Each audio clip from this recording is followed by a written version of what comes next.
Hai, bertemu kembali bersama saya Cikgu Romi untuk Matematik Tingkatan 5. Tajuk yang seterusnya adalah kebarangkalian 2. Okey, kita tengok kebarangkalian suatu peristiwa. Kalau kita tengok sini, kebarangkalian suatu peristiwa, kebarangkalian peristiwa A berlaku, kebarangkalian peristiwa A berlaku ialah bilangan kesudahan A per dengan jumlah bilangan kesudahan yang mungkin. Ya. Kebarangkalian bagi peristiwa A berlaku. Kita boleh tulis dalam bentuk PA, maknanya kebarangkalian bagi A adalah bilangan kesudahan bagi A per dengan jumlah bilangan kesudahan yang mungkin. Maknanya yang berada dalam ruang sampel. Jika A ialah peristiwa yang tidak mungkin berlaku, maka kebarangkalian peristiwa A adalah kosong. Ya. Jika A ialah peristiwa yang pasti berlaku, mesti berlaku, maka kebarangkalian A adalah 1. Kebarangkalian pelengkap suatu peristiwa. Jika A ialah suatu peristiwa, maka A prime ialah peristiwa pelengkap bagi A. Maknanya peristiwa pelengkap bagi A adalah 1 tolak peristiwa kebarangkalian A. Okey, 1 tolak kebarangkalian A. Okey, kita tengok pula kebarangkalian suatu peristiwa bergabung. Dia ada sedikit melibatkan set dan memang melibat set. Contohnya kita ada 2 peristiwa, iaitu peristiwa A dan peristiwa B. Kebarangkalian A atau B kita boleh tulis dalam bentuk kita boleh tulis dalam bentuk A kesatuan B. Atau itu kita boleh tulis dalam bentuk kesatuan. Maka bilangan peristiwa yang berlaku A kita tulis kesatuan B. Maka ini adalah dia punya kebarangkaliannya. NS adalah bilangan sampel yang terlibat.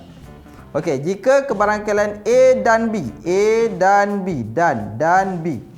dan adalah persilangan. Kalau kita dalam set, dia adalah persilangan. Jadi kebarangkaliannya A persilangan B per dengan jumlah ruang sampel. Okey, kita tengok contoh soalan yang pertama ini. Kita baca satu persatu. Okey, kita ada rajah di bawah menunjukkan sebuah piring yang telah dibahagikan kepada 4 sektor. Okey, ini piring dia. Kita ada sektor A, B, D dan C. D dan C. A, B, D dan C. Ada 4 sektor. Piring itu dilekatkan pada sebuah dinding. Sebatang penunjuk dilekatkan di tengah-tengah piring tersebut. Penunjuk itu diputarkan 2 kali putaran. Selepas setiap putaran, sektor di mana penunjuk itu berhenti akan dicatatkan. Maknanya setiap kali satu pusingan, dia akan catatkan di mana berhentinya penunjuk tersebut. Anggap penunjuk akan berhenti pada mana-mana satu sektor. Dia akan berhenti mana-mana satu sektor. Okey, kita baca soalan dia. Rajah 2 di ruang jawapan menunjukkan kesudahan peristiwa yang mungkin yang tidak lengkap. Lengkapkan kesudahan peristiwa yang mungkin di rajah 2. Ni dah sediakan rajah ni. Jadi kita kena lengkapkan rajah yang ada ni. Okay, saya akan besarkan sikit. Okey, kita tengok. Okey, kita kena lengkapkan rajah yang diberikan. Okey. Kita ada ini putaran pertama. First spin adalah putaran pertama, second spin adalah putaran yang kedua. Kita tengok yang pertama, dia akan ada rajah pokok macam ni. Biasanya kita tengok A, dia akan jadi AA. AB, seterusnya kita tengok terus yang ruang ini, BA. Jadi di sini adalah BA. Kita ada BA situ. Kita tengok pula bahagian ini BD. Kita ada sini BD. Okey, pergi bawah lagi. Kita ada CB. Kita ada CB di situ. Sini kita lengkapkan. Sini D, jadi CD di sini. Okey, kita pergi lagi DC. Jadi DC. So sini adalah DC. Okey, agak mudah soalan ni. Kita cuma tulis sahaja kesudahan yang berlaku berdasarkan putaran pertama dan putaran kedua berdasarkan gambar rajah pokok. Ya, okey, kita baca teruskan dengan soalan yang ke B. Soalan B. Okey, kita teruskan. Menggunakan senarai lengkap kesudahan di A, cari kebarangkalian penunjuk berhenti 2 kali pada sektor yang sama.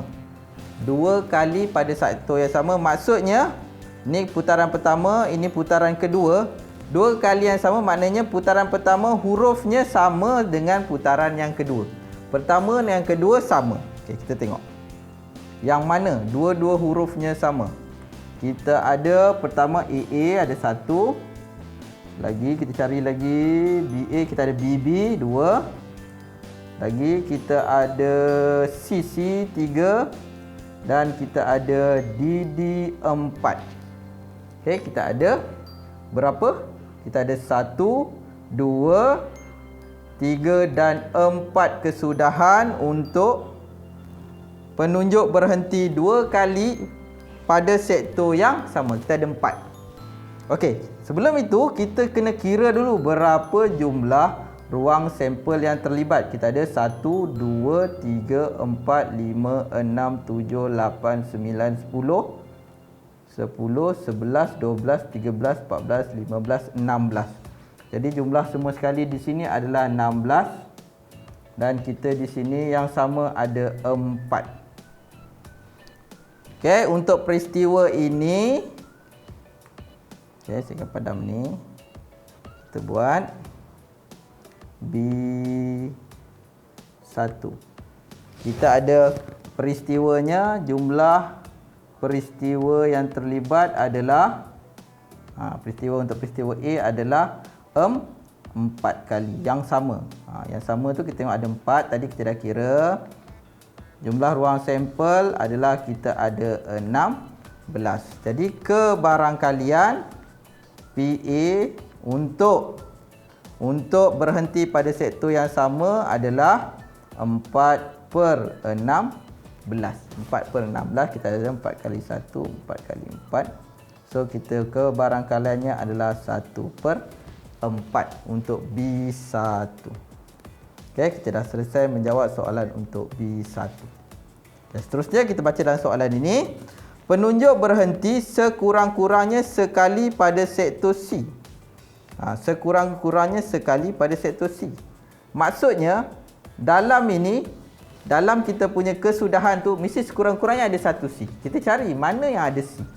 Okey, ni kita ada satu C, AC. Lagi kita cari lagi, kita ada ni BC. Kita cari lagi, ni ada CA, CB, CC, CD, DC. Okey, warna biru tu. Warna biru ni ada warna hijau sebabnya tadi ada CC tu. Dia terlibat sekali yang sama, jadi ini warna hijau. Tapi itu termasuk sekali. Kita ada 1, kita ada 2, 3, 4. Okey, kita ada sini 4, 5, 6, 7. Okay, kita ada 7. Yang sekurang-kurangnya ada C. 1, 2, 3, 4, 5, 6, 7. Jadi ruang sampel kita ada 7. Kita sambung sini BA 2. Okay, B2 kita ada bilangan yang kesudahannya sekurang-kurangnya sekali C kita ada 7. Kita ada 7 tadi. Okey, kita ada ruang sampel sama juga dengan 16. Jadi kebarangkalian untuk mendapatkan sekurang-kurangnya sekali C adalah 7/16. Boleh? Dia mudah. Tapi kita kena tengok betul-betul dan kira dan fahamkan. Biasanya kebanyakan pelajar dia bukannya tak boleh buat, cuma dia tak faham soalan. Boleh?